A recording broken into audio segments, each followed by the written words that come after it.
오늘 창세기 37장 1절에서 11절 말씀인데, 실은 창세기 37장 전체 말씀을 다 염두에 두시면서 보면 좋겠습니다. 너무 길어서 제가 11절까지만 읽었지만 그 이후에 내용들에 대해서는 여러분도 너무 잘 아시기 때문에 다 읽지는 않았습니다. 뒤에 내용들을 보면 요셉이 그 애굽으로 팔려가는 그 장면이 나옵니다. 자, 오늘 비전 누구의 것인가 라는 제목으로 같이 함께 나누고자 합니다. 지지난주 수요일에 제가 하나님의 비전을 가진 자는 청년이다 이런 말씀을 드렸습니다. 누구에 대해서 얘기했죠? 바로 갈렙입니다. 갈렙은 나이가 늙은 85세임에도 불구하고 그 비전을 품고 이 산지를 내게 주소서 하고 여호수아에게 나아가서 그 산지를 달라 그러고 그 헤브론을 차지하는 그 모습을 봤습니다. 그때 그 갈렙이 나이가 들었어도 그렇게 청년으로 살아가는 그 모습을 보면서 왜 그가 그렇게 됐을까? 그는 성실하고 충성된 마음이 있었다. 그리고 그것이 바로 믿음이었다라고 말씀드렸습니다. 그렇게 하나님께서 주신 그 비전, 젊을 때 그 가나안 땅을 이미 보고 왔던 그 사람, 여호수아하고 갈렙밖에 두 사람이 없었는데 다시 처음 그 땅으로 갈 때 그 비전을 가지고 끝까지 갔습니다. 다른 땅은 다 차지했는데 이 헤브론 땅만은 아직 차지하지 못하고 있는 그 상황에서 갈렙이 나와서 저들은 내 밥입니다 하고 그 땅을 가서 차지하는 모습을 보게 됩니다. 너무 멋있는 모습이었습니다. 그 하나님께서 주신 비전 놓치지 않고 끝까지 붙잡고 살아갔기 때문에 그는 청년과 같은 사람이었습니다. 여러분도 그렇습니다. 여러분도 나이는 조금씩 이제 먹어가지만 계속 이 마음을 품고 있으면 여러분을 누가 늙은이라고, 누가 늙어서 이제 아무것도 못하겠다라고 그런 말을 하겠습니까? 하나님 나라에서는 나이가 상관없습니다. 아멘이십니까? 네, 힘있게 말씀하십시오. 아멘이십니까? 네, 여러분 이제 한창일 때입니다. 나는 이제 뭐 은퇴했으니까 끝났다 이렇게 생각하지 마시고 여러분들 그 성실하고 충성된 마음으로 하나님께서 주신 그 비전을 가지고 계속 나아간다면 갈렙도 85세, 모세도 80세, 또 아브라함도 100세 애를 낳고 이런 하나님 비전을 이루는 놀라운 시간이 있었습니다. 이것은 저에게도 하는 얘기입니다. 저도 이제 계속 점점 나이가 먹으면서 옛날과 같지 않는 그런 모습이지만 그럼에도 불구하고 제가 계속 이 마음을 계속 되새깁니다. 하나님이 나에게 손톱 발톱 나중에 이빨까지 다 뽑으시고 가죽까지 벗겨버려서 이제 더 이상 의미 없는 종이 호랑이 같다라는 생각을 할 때가 있었지만 그럼에도 불구하고 그때 하나님께서 저를 쓰시는 것들을 보면서 나이와 상관없구나 라는 생각을 해보게 됩니다. 여러분도 그런 비전의 사람 되시기를 축복합니다. 그런데 오늘 이 비전에 대한 오해가 조금 있습니다. 우리가 흔히 얘기하는 청년들아 꿈을 가져라, 비전을 가져라 이런 설교들 많이 들어보셨죠. 또 우리 많은 목사님들이 그렇게 얘기를 하니까 우리 청년들이 끙끙대면서 비전을 품으려고 애를 씁니다. 실은 저도 그랬습니다. 저도 젊을 때 비전이 없는 자들은 이미 청년이 아니다 뭐 이런 표현까지 들으면서 그래 우리 비전을 가지자 하고 내 비전이 뭔지 계속 찾아가려고 했었습니다. 나는 내 비전이 무엇일까? 내 비전이 없는데 어떡하지? 하면서 어떻게 이 비전을 가져야 되지? 그런데 이제 또 디프레스가 되면 나는 아무것도 하기 싫다 하고 우울감에 막 빠지기도 하고 내가 할 수 있는 게 별로 없네. 내가 잘하는 게 아무것도 없어. 쟤는 뭐도 잘하고 저 친구는 또 뭐도 잘하는데 나는 저 친구보다 못하고 이것도 못하고 저것도 못하고 계속 그렇게 디프레스 되는 모습을 많이 봤습니다. 그래서 이 비전을 갖는 것이 참 쉽지 않다라고 생각했습니다. 어떻게 요셉은 17살 때 다 하나님 비전을 꿈으로 팍 주시고 나는 이 나이 될 때까지 왜 하나님 안 주실까? 막 이런 생각도 하면서 왜 내가 잘하는 게 뭔지 내 꿈이 뭔지 잘 몰랐습니다.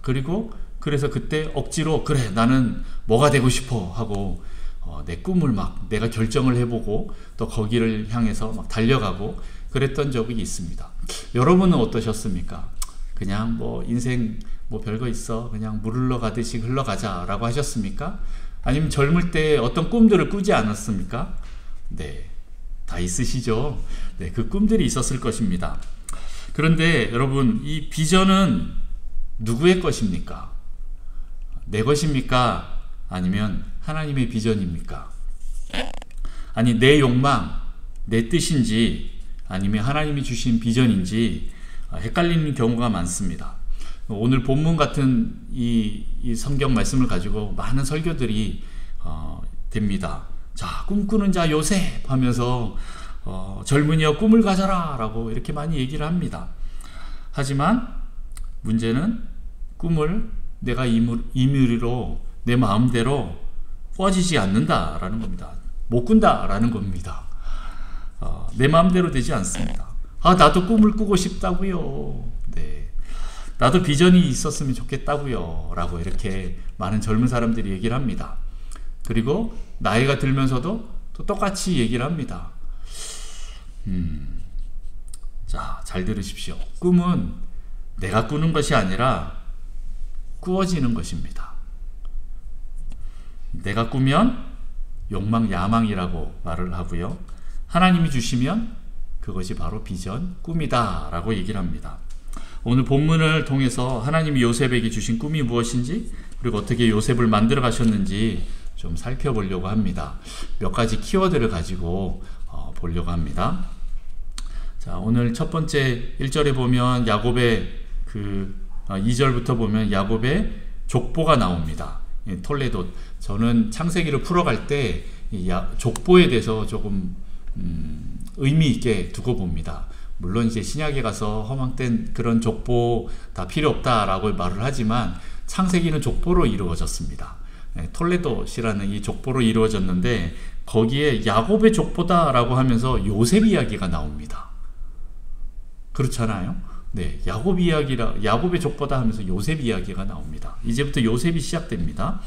자, 첫 번째 키워드입니다. 바로 첫 번째 편애입니다. 편애. 무슨 말인지 아시죠? 편애입니다. 여러분, 요셉 하면 좋은 이미지가 있지 않습니까? 우리 맨날 기도할 때, 우리 자녀들 축복할 때 요셉과 같이 이렇게 하면서 얘기를 하는데, 실은 알고 보면 요셉도 처음부터 그렇게 좋았던 이미지는 아닙니다. 처음에는 좀 철없는 외동아들과 같은 그런 모습입니다. 물론 외동아들이 아닙니다. 12명의 형제가 있었지만 정말 아들로 인정받는 사람은 요셉밖에 없었습니다. 그것을 보면 무엇을 보면 그렇게 알 수 있느냐 한번 봅시다. 첫 번째, 아버지 야곱은요 12아들 중에 요셉의 말만 들었습니다. 네, 다른 형들의 말들보다 요셉의 말을 많이 들었습니다. 그리고 두 번째, 채색 옷을 입었습니다. 채색 옷은 무슨 의미일까요? 네, 그 당시에 이제 장자라는 의미도 있었고요, 왕족이다라는 그런 의미가 있었습니다. 약간 좀 왕자와 같은 그런 의미가 컸었고요. 저는 약간 이걸 좀 꼬아서 좀 더 생각해 봤습니다. 약간 공주옷 아닌가? 이런 생각을 해봤습니다. 왜 그런가 생각을 해봤더니 어머니 라헬이 죽었습니다. 야곱이 제일 사랑하는 부인 라헬이 그 전에 베냐민 낳다가 죽었습니다. 지금 오늘 그렇게 요셉과 베냐민이 있는데 요셉에게 채색 옷을 입혔다라는 것은 약간 좀 공주옷 같은 것을 주면서 라헬을 계속 기억하지 않았을까? 이런 생각을 했습니다. 뭐 어쨌든 이것은 사족이고요. 라헬을 잊지 못해서 채색 옷을 주지 않았을까? 이렇게 얘기를 합니다. 그런데 4절에 보면 그의 형들이 아버지가 형들보다 그를 더 사랑함을 보고 그를 미워하여 그에게 편안하게 말할 수 없었더라. 네, 채색 옷 하면서 잠깐 떠올랐던 그 예화가 있었는데 그냥 넘어가 버렸는데 딴 것보다는 다른 아들들은 다 고무신 사주고 우리 요셉에게만 나이키 운동화 사줬다라고 생각하면 좀 편하게 생각이 될 것 같습니다. 채색 옷이 좀 그런 의미가 큽니다. 자, 어쨌든 오늘 이 4절 말씀을 보면 아버지가 형들보다 그를 더 사랑했다. 그래서 형들이 그를 미워했다. 그리고 편안하게 말할 수 없었다라고 얘기 나옵니다. 자, 여기서 보면 이 아버지 야곱과 아들 요셉과는 특별한 관계가 형성이 되었습니다. 다른 어떤 아들들과 다르게 오직 요셉하고만 이런 특별한 관계를 맺었다라는 겁니다. 이 특별한 관계의 특징이 무엇이냐? 바로 다른 사람들이 그 관계 안으로 들어올 수가 없습니다. 여기서 저에게 특별한 관계, 여러분들과의 어떤 특별한 관계가 있을까요? 저는 모든 사람을 다 편애하지 않고 어떤 편견을 가지지 않고 다 객관적으로 여러분과 대하려고 합니다. 여러분들이 혹시 저를 오해하신다면 와, 저 목사님은 누구만 사랑하셔 이렇게 볼 수도 있겠죠. 하지만 저는 그렇지 않습니다. 오직 여기서 유일하게 제가 편애를 하는 사람 한 사람밖에 없습니다. 누굽니까? 네, 바로 저희 아내인 사모입니다. 네, 그 관계는 어느 누구도 들어올 수가 없겠죠. 네, 저도 사모님만큼 사랑해 주세요. 그런 분 계십니까? 네, 잘 없을 겁니다. 그런데 지금 이 관계처럼 아버지 야곱과 아들 요셉의 관계가 그렇게 돼버린 겁니다. 실은 다른 12아들과 동일하게 같이 이렇게 사랑을 해줘야 되는데 한 아들 요셉에게만 그렇게 편애를 하게 되면 다른 아들들이 그 관계에 들어올 수가 없습니다. 네, 형들이 잘못을 해서 요셉이 고자질을 하면요, 엄밀히 따지면 아버지가 형들의 말들도 그 변명도 들어봐야 되잖아요. 그런데 제가 볼 때는 아마 야곱은 요셉 중심적이었기 때문에 그 요셉 중심의 이야기로만 아마 해석을 하고 형들을 아마 일방적으로 좀 혼내지 않았을까. 물론 형들이 잘못한 게 있었겠죠. 그렇지만 좀 이렇게 뭐랄까 객관적으로 보려고 하지 않고 요셉이 말하면 무조건 다 주관적으로 그렇게 하지 않았을까라는 생각이 듭니다. 어쨌든 편애를 하면요, 편견이 생깁니다. 그래서 형들에게 요셉은 더 미움과 이 시기를 받습니다. 결국 이 미움이 폭발하는 사건이 있었는데 바로 꿈 이야기입니다. 어쨌든 부모님의 이 편애로 인해서 이 야곱의 편애로 인해서 요셉은 점점 건강한 모습으로 성장한다기보다는 약간 조금 사회성 없는 사람으로 성장합니다. 어쨌든 우리 일반적으로 보면 부모의 편애는 자식의 정서 건강에 악영향을 끼칩니다. 그러나 요셉의 입장에서는 또 자기도 또 사랑을 많이 받았기 때문에 부모의 사랑을 잘 받은 사람은 이상하게 보면 하나님의 사랑도 좀 잘 느끼는 것 같습니다. 제가 볼 때 좀 그렇습니다. 하지만 하나님의 사랑은 야곱의 편애와는 좀 다릅니다. 하나님께 나오는 누구든 하나님은 다 받아주시고 사랑해 주십니다. 그래서 야곱이 지금 하고 있는 그 편애와 하나님의 사랑은 좀 차이가 있습니다. 여러분은 하나님께 나아갈 때 하나님 왜 쟤만 사랑해요? 이렇게 하신 적 있으신가요? 제대로 하나님을 만나시면 하나님이 나를 얼마나 사랑하는지 그게 경험이 되고 믿어질 때가 있습니다. 네, 하나님이 날 사랑하신다? 이게 믿어지면요, 다른 사람이 아무리 날 보고 목사님 왜 이렇게 못생겼어요? 그래도 저는 상처받지 않습니다. 왜요? 하나님 나보고 잘생겼다고 하니까, 나를 예뻐하시니까. 아시죠? 제가 그렇게 잘생기지 않았음에도 불구하고 계속 제가 잘생겼다고 하는 이유가 하나님이 저를 어떻게 보고 있는지, 그 사랑이 어떤지 제가 알기 때문에 당당하게 이렇게 농담을 할 수 있습니다. 여러분, 그 사랑이 믿어지십니까? 네, 계속 그 사랑 앞에 나가셔야 됩니다.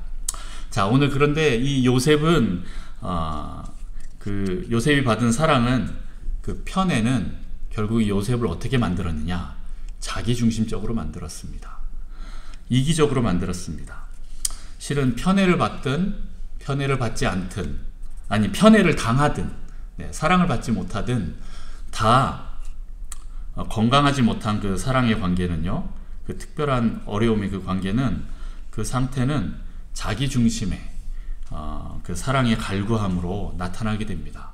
여러분 혹시 그런 얘기 들어보셨습니까? 제 애정결핍 아니야? 뭐 이런 얘기 들어봤죠. 사랑을 너무 받고 싶어서 이렇게 막 합니다. 그런데 또 어떤 사람은 자기애성 인격장애처럼 자기가 사랑을 당연히 받아야 될 것처럼 막 이렇게 하면서 자기를 드러내는 사람이 있습니다. 어떻게 보면 약간 좀 결국에는 건강한 사랑을 받지 못해서 스윙을 하는 것 같습니다. 사랑을 갈구하고 하는 그 모습들이 결국에는 건강하지 않는 모습입니다. 이러한 요셉의 이기적인 성품을 깨기 위해서 하나님께서 하나님 나라를 이루기 위해서 우리 안에 있는 어떠한 이런 악한 성품들을 다루기 위해서 하나님이 사용하신 방법이 있습니다. 그것은 무엇일까요? 바로 고난입니다. 하나님께서 고난을 주시는 이유가 있습니다. 이 편애의 약점을 하나님은 고난을 통해서 바꾸십니다. 내 거, 내 새끼, 자기의 내 것 하는 이 모든 자기중심적인 것, 이런 것들을 빼기 위해서 하나님은 고난을 사용하십니다. 나를 하나님의 나라의 백성으로 만들기 위해서 우리 안에 있는 자기의를 빼시고 오직 하나님의 의로 바꾸시기 위해서 사용하시는 방법이 바로 고난이다. 그리고 이 고난을 통해서 우리를 의에 줄이고 목마른 상태로 만들어 가신다 하는 것이 바로 하나님의 메시지입니다. 오직 하나님만 바라보는 상태를 만들어 가시는 것이죠. 내 의, 내 힘, 내 욕망을 빼기 위해서 하나님께서 이 고난을 통해서 이 편애로 인해서 좀 삐뚤어졌던 요셉을 바로 잡아가는 모습을 보게 됩니다. 자, 두 번째 키워드, 꿈입니다. 꿈. 그 당시 성령님이 내주하지 않던 시대입니다. 구약 시대에는 성령님이 사람들에게 내주하지 않았고 오직 몇 사람, 주로 선지자들에게 성령님이 임하실 때 그들이 예언을 하게 됩니다. 그래서 아브라함과 이삭과 야곱처럼 직접 나타나서 말씀하지 않으시면 그 당시 하나님 뜻이 무엇인지 잘 몰랐습니다. 그런 시대였습니다. 그래서 이렇게 꿈으로 하나님께서 자기의 뜻을 드러내시기도 하셨습니다. 꿈으로 말씀하시는 하나님, 하지만 드문 경우입니다. 여러분, 어떤 분들은 막 꿈 잘 꾸시는 분들 계시죠. 하면서 내 꿈이 이랬는데 하고 막 말하지만 알고 보면 우리가 꾸는 꿈은 거의 견몽일 경우가 많습니다. 개꿈인 경우도 많죠. 잘 분별해야 됩니다. 잘 분별해야 됩니다. 다 그렇다라는 게 아니라 그럴 가능성이 크다라는 거죠. 어쨌든 그렇습니다. 어쨌든 우리의 그 무의식의 영역에 해당하는 그 꿈에 대해서 우리는 이 영역이 정말 정결한 자가 되어야 합니다. 그런 자들에게 하나님은 꿈으로 말씀하시고 예언하시기도 합니다. 이런 비슷한 사람이 구약에 또 한 명 더 나옵니다. 누굴까요? 바로 다니엘입니다. 유대인들에게 다니엘은 어떤 존재냐 하면요, 거의 흠없는 완전 무결한 사람으로 다니엘을 인식하고 있습니다. 완벽한 인물 꼽으라 그러면은 거의 다니엘을 꼽습니다. 실은 이 다니엘도 지정의뿐만 아니라 의식 세계뿐만 아니라 무의식까지도 거의 정결하고 깨끗한 사람이었기 때문에, 그런 존재였기 때문에 다니엘에게도 하나님께서 꿈을 통해서 많이 말씀하십니다. 오늘 요셉도 좀 그랬던 영역이 있었던 것 같습니다. 어쨌든 오늘 요셉은 꿈을 2번을 꿉니다. 이것은 하나님의 뜻임을 확정하는 것입니다. 하나님이 이루겠다라는 그 의지를 말하는 것입니다. 창세기 41장 32절에도 보면 바로께서 꿈을 2번 겹쳐 꾸신 것은 하나님이 이 일을 정하셨음이라 하나님이 속히 행하시리니 라고 나와 있습니다. 2번 꾸었다라는 것은 하나님께서 확정하시고 곧 이루시겠다라는 의지인 거죠. 요셉도 꿈을 2번 꿨습니다. 하나님께서 그렇게 하시려고 하신 것입니다. 일반적으로 이 꿈을요, 많은 사람들이 자기의 비전 아니면 야망으로 연결합니다. 그런데 꿈은 꾸는 게 아니라 꾸어지는 것입니다. 다시 말해 하나님이 심어주시는 것입니다. 하나님의 비전과 자기의 야망과 욕망과 이것을 헷갈리지 말아야 합니다. 우리가 꾸는 그 견몽들은 주로 나의 이 무의식의 속에 있었던 것들이 드러나는 시간들입니다. 정리되는 시간이기도 하고 또 내가 원하는 것들이 드러나는 것입니다. 그러나 오늘 요셉이 꾸었던 그 꿈은 자기의 그 뜻과 전혀 상관없이 하나님이 부어주신 것입니다. 하나님의 나라를 이루어 가기 위해서 자신의 의지를 우리에게 보여주십니다. 그런데 이것은 내가 할 수 있는 것이 아닙니다. 여러분은 구원받고 난 뒤에 하나님께서 주신 그 비전 받은 적 있습니까? 여러분 구원의 그 감격이 있을 때 정말 그때 올라오는 그 수많은 감격들 중에 하나가 말할 수 없는 그 벅찬 감동으로 하나님께서 우리에게 꿈을 주신 적이 있을 거예요. 여러분 분명히 돌아보시면 그때가 있을 거고 그것들이 있을 것입니다. 우리가 바라는 그 평화롭고 건강한 공동체, 이상적인 하나님 나라, 거기서 또 내가 어떤 일을 하고 그 사명을 감당하기 위해서 나의 달란트를 들어 쓰시는 그 모습을 여러분 상상한 적이 있으십니까? 거의 우리가 예수님 처음 만났을 때, 아니면 그 깊이 만났을 때, 아니면 또 성령 충만할 때 받는 그런 모습들이 있을 것입니다. 제가 볼 땐 그것은 거의 하나님의 비전이라고 볼 수 있습니다. 여러분에게 어떤 벅찬 감동을 주면서 그래 바로 이거야 라고 하면서 그동안 내가 겪어왔던 그 삶과 완전히 다른 회복이 된 그런 모습, 그 나라, 그 공동체, 그 모습들을 하나님이 주시는데, 그것을 생각하면 내 안에 기쁨과 막 평강이 올라오는 것이 있습니다. 그리고 에너지가 막 넘칩니다. 그러면 저는 그렇게 얘기를 합니다. 거의 하나님의 비전일 가능성이 크다. 여러분이 내가 원하는 거 이거야 라는 것보다는 정말 하나님께서 주셨을 그런 꿈들이 있을 겁니다. 그걸 한번 잘 돌아보십시오. 그리고 또 거의 또 일치되는 것 중에 하나가 무엇이냐면, 하나님은 나의 은사를 들어 쓰십니다. 하나님이 나에게 분명히 은사를 주셨습니다. 그 은사들이 있는데 그 은사들이 쓰일 때 내가 가장 기분이 좋습니다. 하나님이 내가 못하는 걸 막 하라고 하지는 않습니다. 내가 잘하는 것들을 하나님께서 일을 시키십니다. 그런데 원수는 어떻게 합니까? 그것을 뒤집어 놓습니다. 내가 긍휼의 마음이 많은데 도리어 긍휼의 마음을 가지지 못하도록 하는 어떠한 사건들을 통해서 내 안에 상처를 내고, 그래서 내가 다시는 다른 사람 도와주지 않으리라 라는 그런 마음을 먹게 해버립니다. 그 마음이 큰 이유가 무엇입니까? 하나님 나에게 원래 긍휼의 은사, 그 마음을 이미 주셨기 때문에 원수가 그것을 바꿔놓습니다.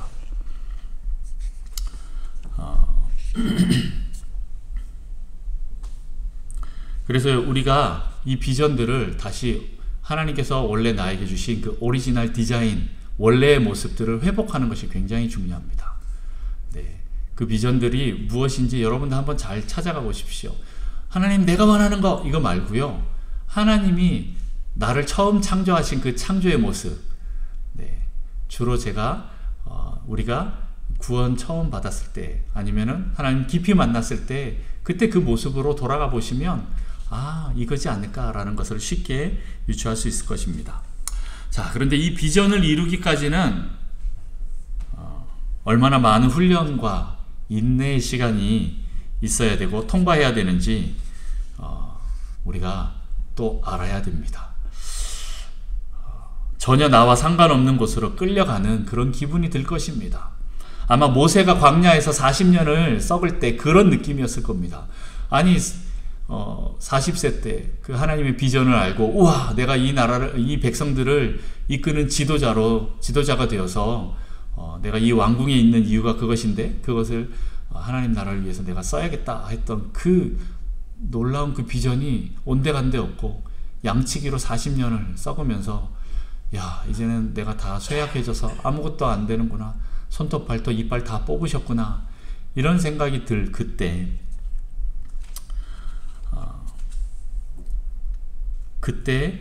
하나님께서 나를 들어 쓰실 때가 오겠구나 라는 것을 기억하시면서, 여러분 이 방향이 맞다면 좌절하지 마십시오. 포기하지 마십시오. 계속 그 길을 향해서 나아가시면, 인내로 간다면 하나님께서 반드시 여러분들을 사용하실 것입니다. 어쨌든 요셉의 꿈은요, 하나님의 계시입니다.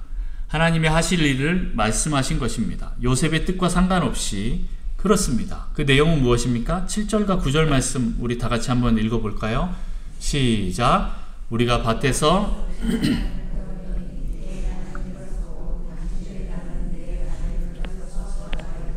9절 시작. 요셉이 다시 꿈을 꾸고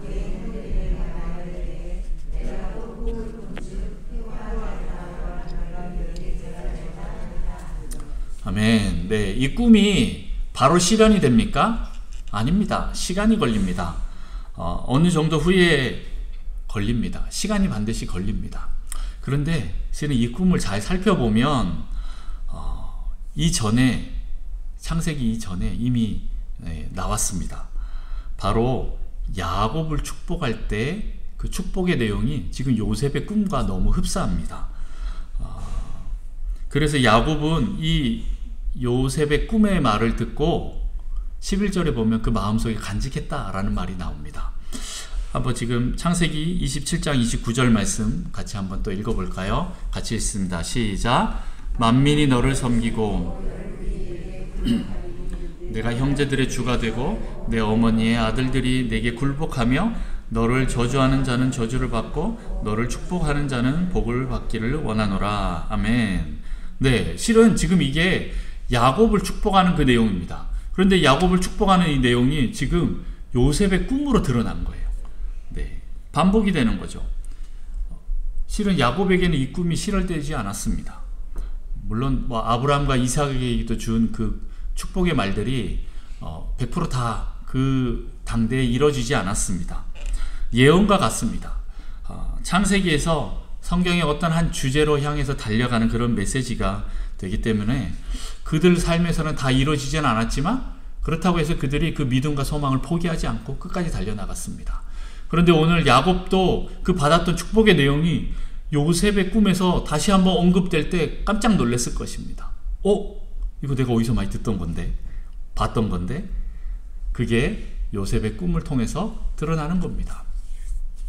하나님은 아브라함과 이삭과 야곱의 축복을 이루시기 위해서요, 요셉을 일방적으로 선택하시고 그리고 꿈을 주시고 하나님의 함께함으로 그 일들을, 그 꿈을 이루어가고 계십니다.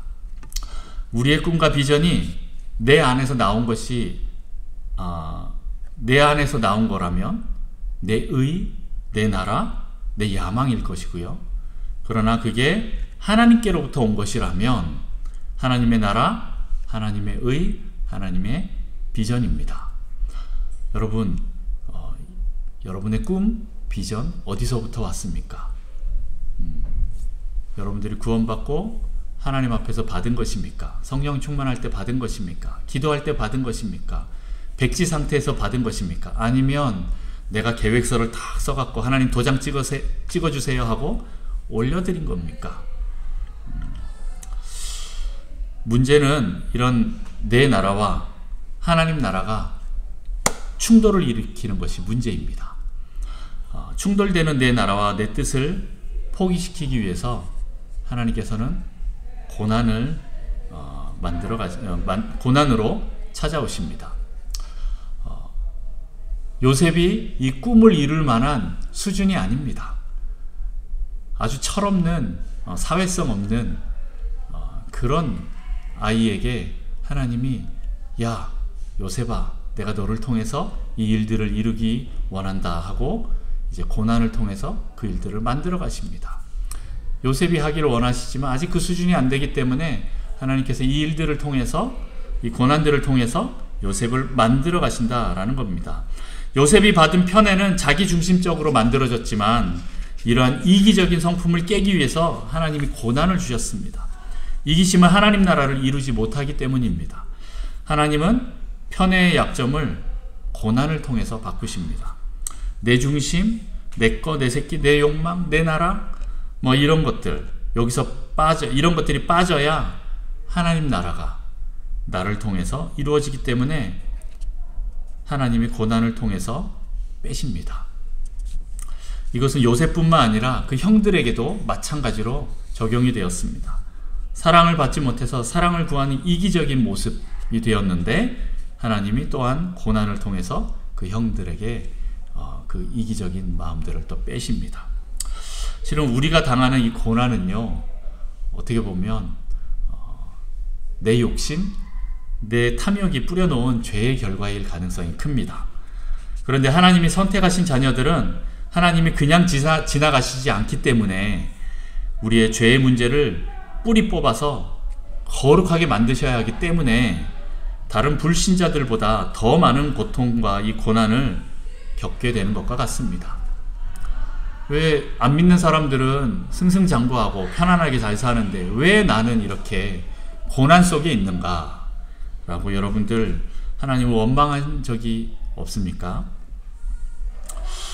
도리어 불신자들이 더 잘 사는 것 같습니다.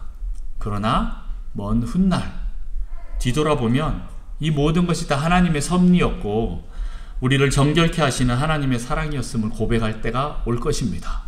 여러분, 그때까지 인내하십시오. 그냥 버티십시오. 버티는 게 영성입니다. 요셉의 이러한 모습 때문에 결국에 형들의 미움을 사고 또한 야곱의 편애와 차별, 그리고 요셉의 이 철없는 고자질 때문에, 철없는 꿈 얘기 때문에 형들의 미움을 더 키웠습니다. 그리고 시기심과 질투를 낳고 결국 행동으로 나와서 요셉을 죽이려고 했습니다. 그러나 또한 요셉에게도 장점은 있었습니다. 이 뒤에 보면 더 나오긴 하는데 세 번째 키워드가 바로 순종입니다. 이것이 바로 요셉의 장점입니다. 이 뒤에 보면 아버지께서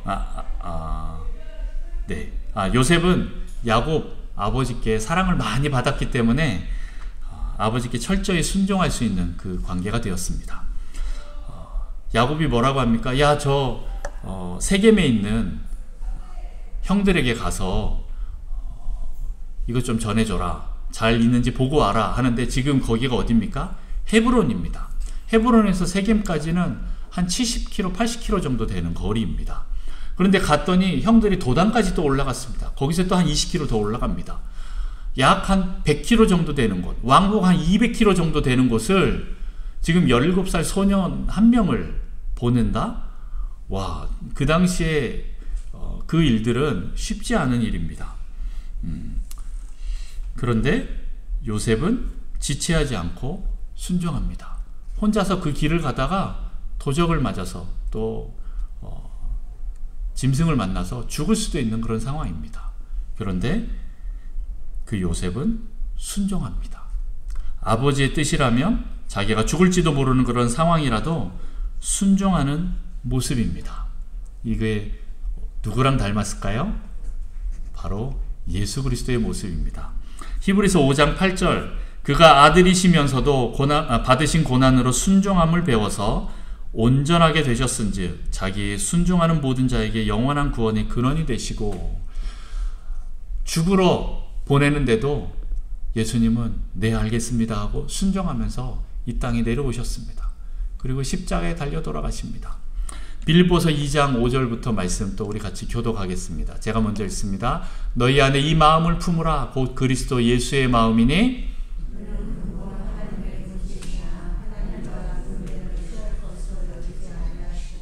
오히려 자기를 비워 종의 형체를 가지사 사람들과 같이 되셨고 사람의 모양으로 나타나사 자기를 낮추시고 죽기까지 복종하셨으니 곧 십자가에 죽으심이라. 네, 바로 이 요셉은요, 오실 메시아 예수 그리스도의 모형입니다. 실은 요셉과 예수님은 참 많이 비교가 됩니다. 비슷합니다. 나중에 이런 것들은 좀 다 살펴보았으면 좋겠고요. 오늘은 그냥 예수님은 모형이다 라고 생각하시면 좋습니다. 어떤 모형이요? 순종하는 자의 모형입니다. 자기를 죽이려고 했던 원수를 도리어 보호하고 사랑하려고 하는 그런 메시아의 모습으로 나옵니다. 결국 애굽에 팔려갔지만 그곳에서 형들에게 하나님이 여기까지 인도하신 이유가 있다라고 하면서 형들을 원망하지 않는 모습을 보입니다. 얼마나 형들이 원망스럽겠습니까? 하지만 하나님께서 그를 그 애굽의 감옥에서 다루시고 훈련시키셔서 그 모든 도끼들을 다 빼고 형들을 용서하고 형들의 원망이 없고 오직 하나님의 그 놀라운 뜻을 보게 되면서 하나님 나라를 그래 이렇게 이루시는구나 라는 것을 보게 되는 것입니다. 그것이 어떻게 보면 이 요셉은 예수님과 참 닮은 모습입니다. 우리 성도의 삶도 이 요셉과 예수님을 모델로 삼아서 자꾸 삶으려고 그래. 삼아서 우리도 그렇게 살아야 합니다. 끝까지 참고 가는 인내의 모델, 그리고 고난을 끝까지 참고 가면 언제가 하나님께 옳다함을 인정받는 그 수준까지 가는 그 모습이 우리에게 보입니다. 우리도 이 모습을 본받고 한 걸음 한 걸음 나아가는 여러분 되시기를 축복합니다.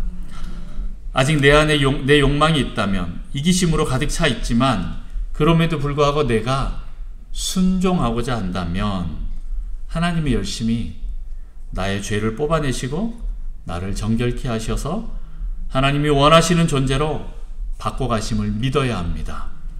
이것이 하나님의 예정입니다. 나에게 오는 고난을 통과하다 보면 내 중심적인 모습에서 다른 사람들을 품을 수 있는 넓은 지도자의 품이 됩니다. 영혼을 얻는 리더가 됩니다. 아비 어미로 성장하게 됩니다. 거기서 생명이 나옵니다. 결국 하나님 나라는 영혼을 품을 수 있는 그릇이 준비되어야 가능한 것입니다. 하나님이 우리에게 비전을 주시고 그 비전을 이룰 수 있는, 담을 수 있는 그릇을 만드는 이 과정을 우리는 통과해야 됩니다. 하나님이 나에게 비전을 주셨다? 네, 감사해야 됩니다. 그러나 동시에 하나님 또 나를 만들어 가시겠구나. 어떻게 해요?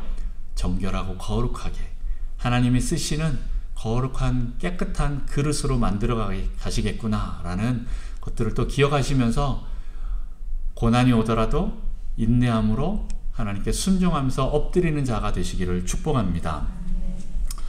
우리가 다른 사람을 품을 수 있는 그릇이 되도록 하나님께서 만드실 것입니다. 준비가 안 되면 고난을 통해서라도 만드실 것입니다.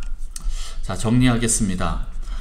이 시대는 의미를 상실한 시대입니다. 비전이 없습니다. 그냥 젊은이들은 돈벼락 맞는 꿈만 꾸고 있습니다.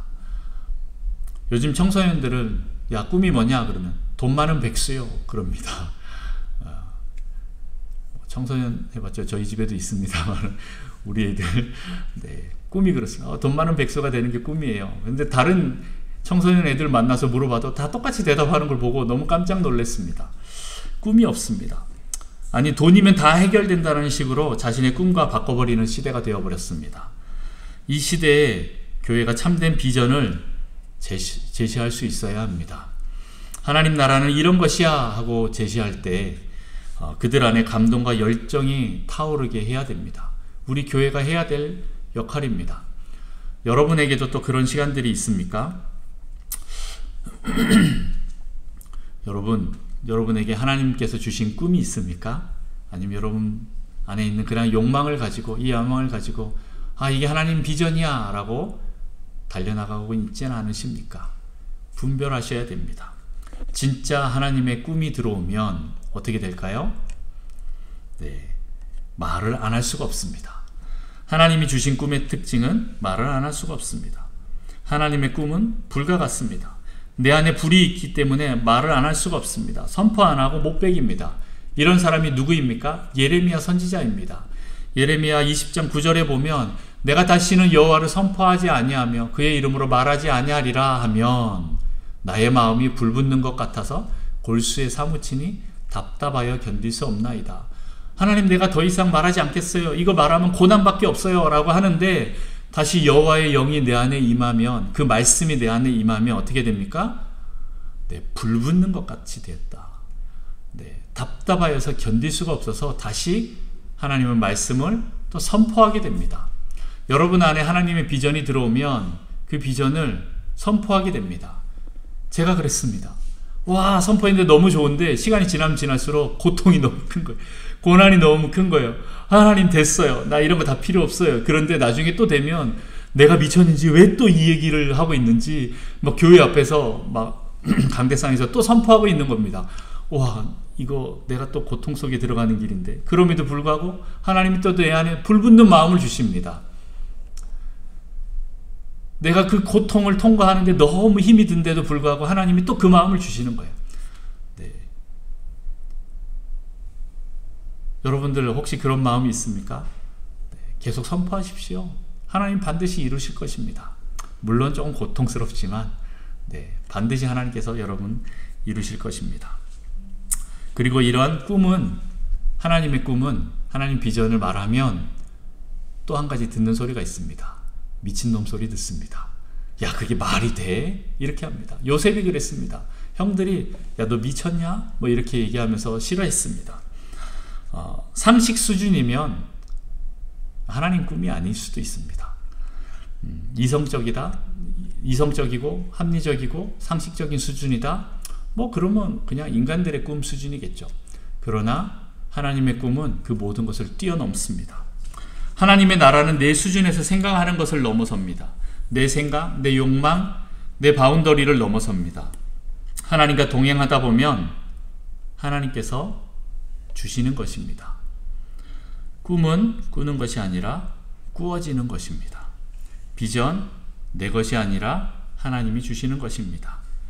내 왕국이 무너지고 하나님의 왕국이 세워지는 이 비전, 하나님 나라를 이루는 그 그릇으로 준비되는 여러분 되시기를 축복합니다. 고난을 인내로, 순종함으로 통과하십시오. 그러면 반드시 하나님의 나라가 나를 통해 이루어질 것입니다. 같이 기도하겠습니다.